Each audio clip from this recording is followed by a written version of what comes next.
Honestly, I think wormholes are linked to black holes somehow. To be honest with you, completely. That'd have to be like if the center of the black hole holds a wormhole, though. You would have to consider No, the space. because I feel like with what you were just saying. Oh, with how it was like a consistent like line. Is because, like I said, I feel like our perception of time is nothing but distance. It really is. Like I said, with the Earth rotating around the sun, all it is us.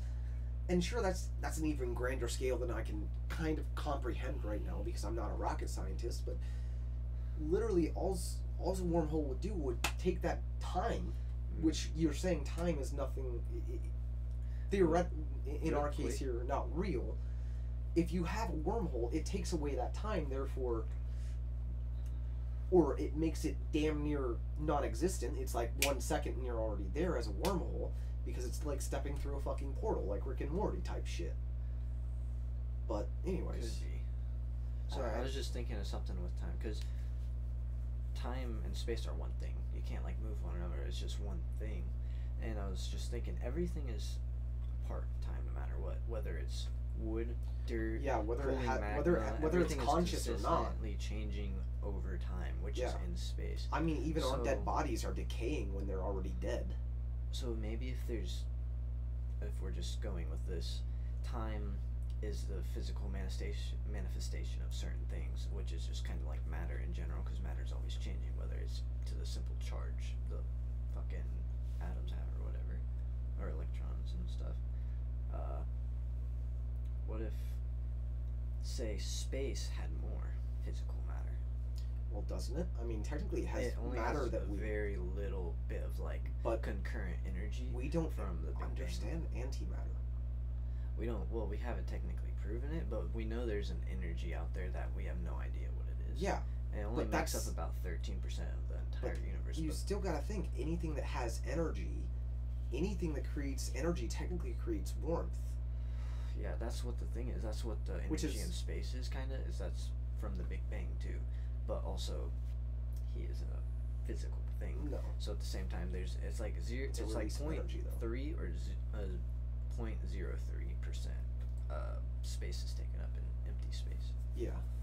But that's another thing. That's why absolute zero, like true absolute zero, isn't sustainable for anything longer than a nanosecond. Anything that has matter would.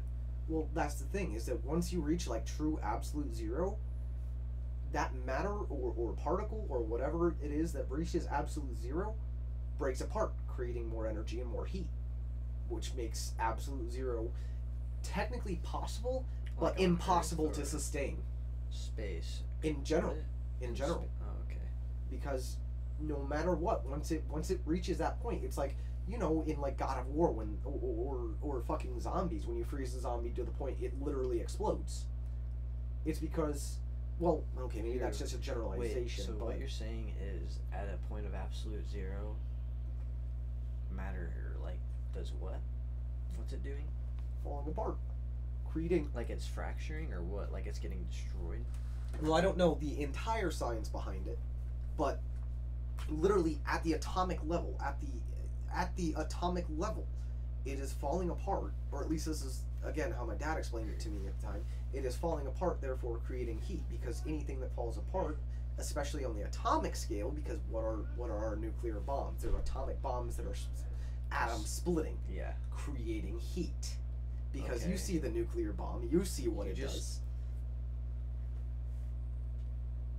So, okay, I just thought of something. Okay. What if at the beginning of time, when matter was 100% of the universe, right? Before the Big Bang, it was nothing, right? It was just the matter. But then in that split second, every bit of matter was formed. Yeah, well, no, it was formed, but then the absolute 0 point, there's nothing creating heat. It was just one big ball of matter. It wasn't like a ball of fire. It was just matter, and maybe all of that blew up. Yeah, and I mean, I could see that. Because, I mean, all maybe... matter. Maybe not essential. Well, no, because it's the Big Bang. It's everything. So it's literally a fucking explosion. That would make a lot of sense. That would make a shit ton of sense. Because, again, absolute zero is not sustainable. it is not sustainable for anything longer than a millisecond where it's absolute zero and then the atoms fracture causing At the area heat. of some space being taken up, that area will not be absolute zero because of the matter that is being affected. That could totally be. I don't know. There's always the probably- before and everything. yeah. But I think there's an end because I mean, there has to be an. I mean, infinite well, is never a- mind, because the universe is infinitely expanding. We don't know that. What I think of the universe is when there's a when you see a nuclear bomb, there's the shock wave. Well, that stops, right? And what I think when the explosion happened, either it was the physical just rupturing of all that, shaking the Literal. end, Yeah. or like just the universe at that time, which was just the 100% density of matter, shaking, going outwards. So when explosion, any explosion, it's just how the laws of Our everything physics works. as we know it. Supernovas, Yeah. any kind of explosion, there's an end. So There has what to be. I a don't know point. when, it's the Big Bang, it's everything, right? And Literally so at the everything. end of that, Supposedly. when some sort of shock wave, there has to be something, right? Because even a supernova from super far away, the radiation effects go light years, Yeah. literal thousands. So imagine on a huge scale how far that would go. But of course, there is an end. There's always an end. So the end of the matter It's- having energy. So what do you think would happen? Do you think it would just stop? Or would it shrink? Well, you've got. What if it closes in on itself another- because there's that air gap, like another a bubble? another science fact. This is because that literally just made me think of something. This is why, again, science fact. This is, there's no friction in space. Everything. I mean, you roll a rock, it's not stopping because it wants to stop. No, it actually wants to keep going. Mm-hmm. You threw a rock in space, that bitch is going forever. There's no friction in space. There's not, yeah. But you have an atmosphere. You have basically anything to make contact with. You're getting friction, which again, friction in a way is heat because you rub your hands together. That's friction, and you're creating heat. Mm-hmm. But out in space, there's no friction, which is why there's no heat. As a generalization. Yeah. But therefore, it would not stop. That bang, not stopping. No Well, friction. That's the physical object, though. It's not physical objects always. It's not a going fish. out. It's not a physical the- option. How space was affected, because space was affected by the physical explosion. And if stuff went past it, Not that's really. just Not if space is made of nothing. Not if space is made of nothing. It's not affected by anything. Well, it was by the Big Bang. Yes, but again, like you So, said, it's well- the point here is that we're thinking the universe isn't. I'm going to go with your hypothesis here that the universe isn't infinitely expanding and that's going to stop at one point. Well, I'm saying that's Do you think if stuff kept going, that's not possible because with the Big Bang, that bang has no friction to stop it.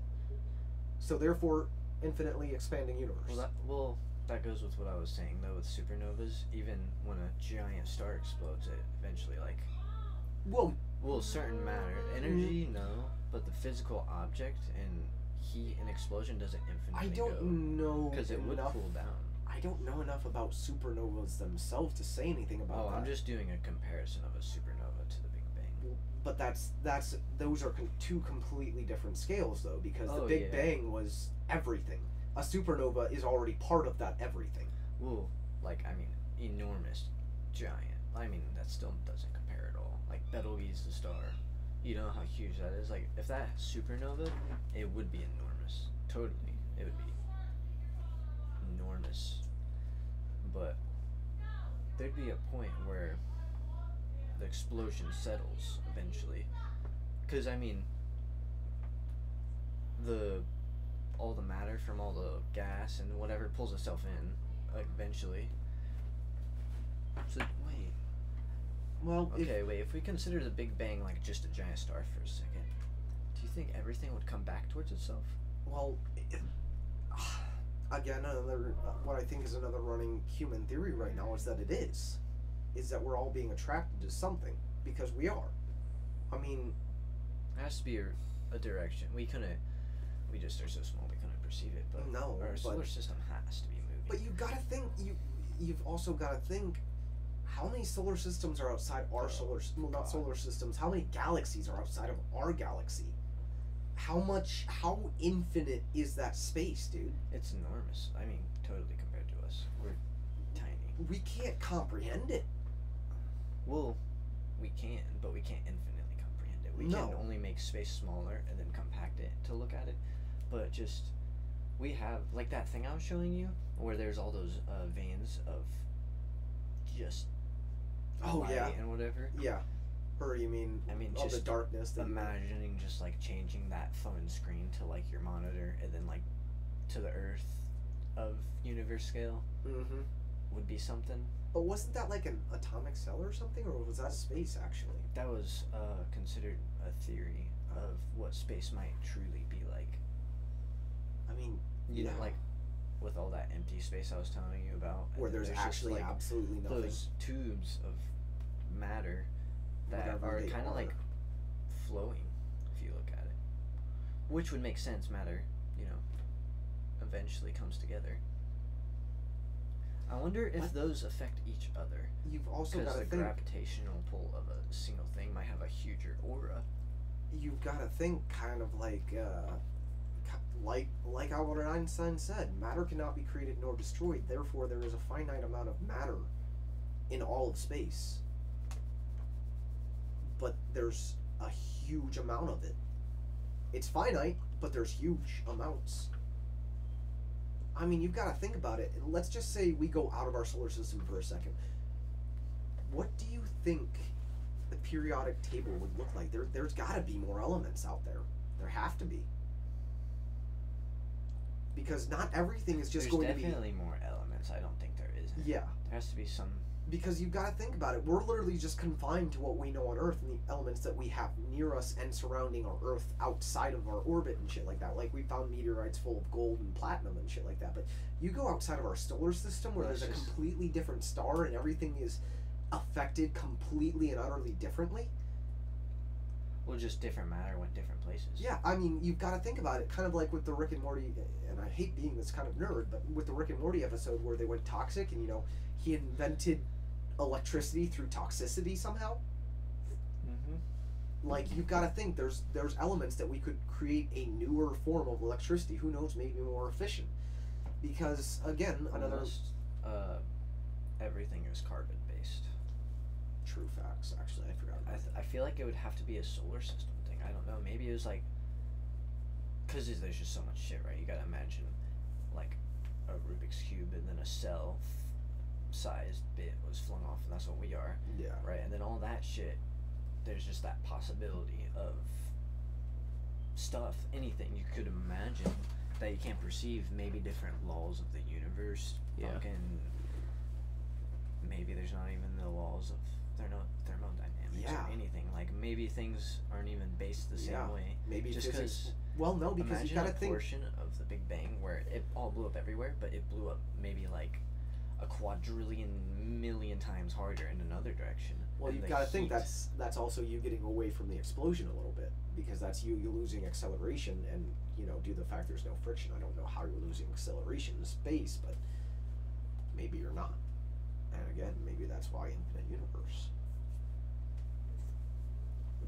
Do you think the movement? Hold on. I'm thinking of the movement of a solar system going, and if it would produce the solar system as a whole, some sort of energy as itself through the gravity of everything being pulled towards it, in a sense. Say that again? So, like, you got the solar system, the main black hole in the center. Do you think it's creating an energy from having everything pulled towards it, even though it's in space? Because if it's being pulled on...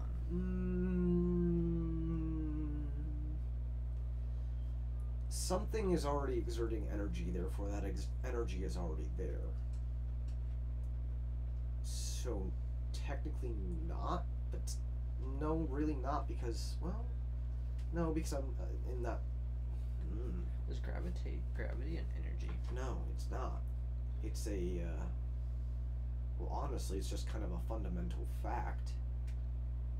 But again, that's being stuck in the mind of a human.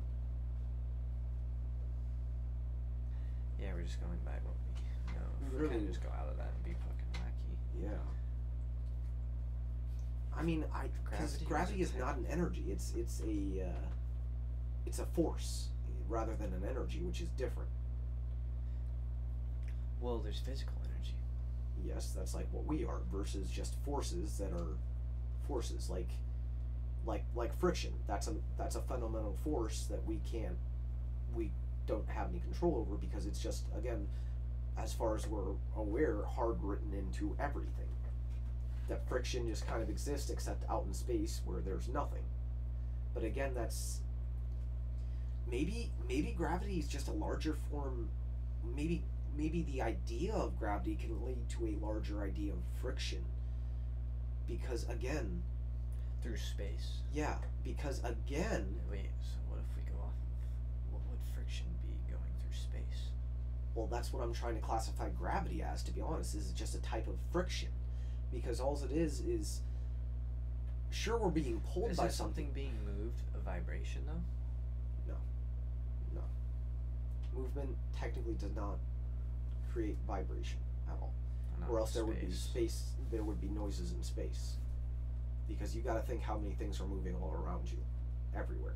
You don't hear a meteor whiz past you, so it's a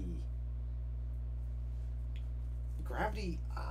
In this scenario where we're talking about it, to me, gravity is kind of, yeah, just friction, except it's a constant stasis of friction where instead of friction slowing you down or maybe speeding you up, because sometimes friction does speed, well, no, it doesn't entirely speed you up.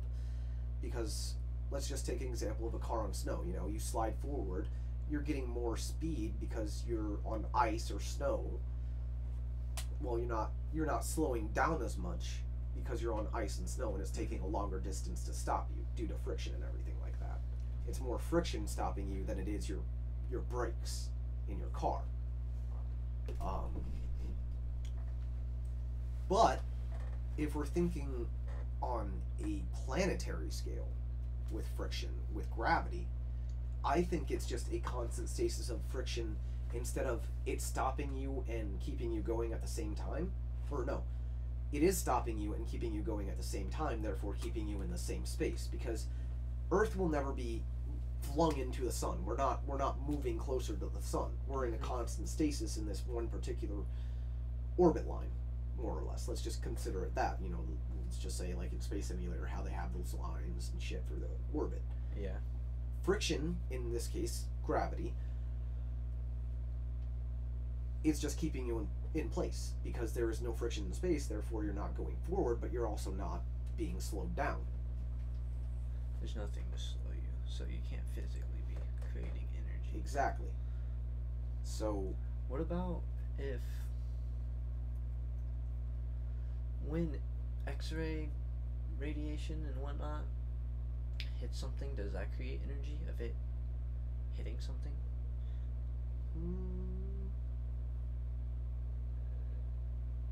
I mean, it bounces, but like it does hit it.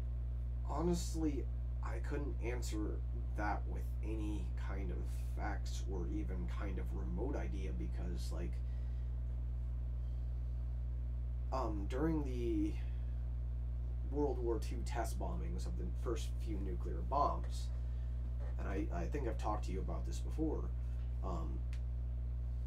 they literally showed the American people, the American troops. At this point, I would literally just call them people because they're just troops that are fighting, and you know, they're people, they want to live, but like, you know, they're fighting for their cause. Yeah. But they told them, don't look at that light. Do not look at that light. Plunge your face into your arms, do whatever you have to cover your eyes. Do not look at that. Do not look at that flash. Well, I just saw a documentary little thing, and again, on the internet, everything's not supposed to be believed. But again, this is like an actual documentary from people that were actually there. Okay. They could literally see their own bones even while they were covering their faces. Like, people with their hands up to their face could see their fucking hands Damn. because of the x-rays. But that's, in my eyes, because like you said, it's kind of bouncing off of them and everything, but that that energy was already spent. It was moved, and it's creating it. Maybe it's moving as fast. Maybe I can't really honestly say faster, but I kind of want to just for dramatic effect. But maybe it's moving fast as, or faster than light. Therefore, that's why you're able to see yourself. But that's just a nuclear test bombing scenario, which isn't exactly just like, say you're going to the doctors for an X-ray. I honestly don't know. Yeah, it's a super small amount, like just a. Yeah, well, I mean, in that case versus the bombing where it was. Yeah, still. continual just fucking 'Cause X-ray. It's kind of like in those cartoon things. Like I think they said that, maybe not, but they were like, it was literally a flash, but it was like multiple times they saw their hands, more or less, their bones in their hands or whatever. That'd be fucking crazy to Or maybe experience not, that but- though. Imagine literally like seeing all the shit in your arm, Yeah, literally. like maybe to the vein. Well, no, because X-rays don't take biological pictures. No, like just like because there are veins, it would take Well, like a maybe they little did, more. but I don't like, know. But that they said they saw their bones, I could which imagine I don't seeing know. your bone. I don't know why it is that X-rays. You know, obviously when you take an actual X-ray, it's only your bones. I don't know why it doesn't show, you know, like your veins and shit like that. That's a completely different type of scan. Maybe isn't it X-ray? Maybe it's a lower dose or something. I don't know, but medical professionals tell me. I don't know, but already at 21 minutes, so I'm going to stop this here and continue it in the next one.